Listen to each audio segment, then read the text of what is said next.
This is TecTim, teaching you how to trouble your shooter. Ah, hell, that one was the worst. Troubleshooting theory. It's simple when you say it, harder when you do it.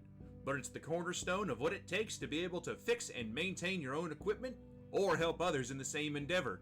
I could do a whole video on each step of the process, of which there are 4, but for now we're just going to go over them all real quick like.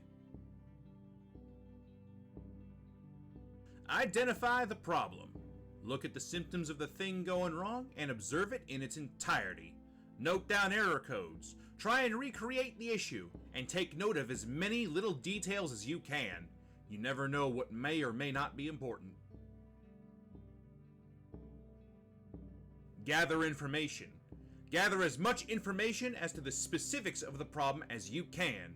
Does it happen only at certain times? Do other programs have to be running? Does it only happen when a certain function is used? Have other people experience the same issue?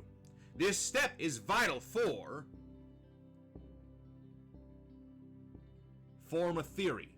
Having identified what's gone wrong and having done your research and learned as much as you can about the circumstances of the issue, come up with a theory or multiple theories as to what the most likely cause of the issue is.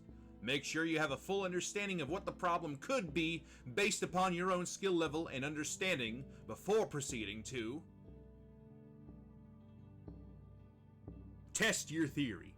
Testing your theory involves proving that the issue is what you think it is, and either putting the work in to fix it, or getting your findings to someone who can fix it in your stead.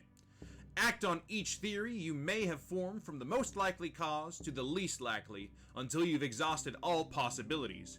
If you still haven't fixed the problem, call for help, or return to step 2. And there you have it. Troubleshooting theory. If you'd like me to cover this in more detail, leave a like, maybe a comment so I know what you all want to see.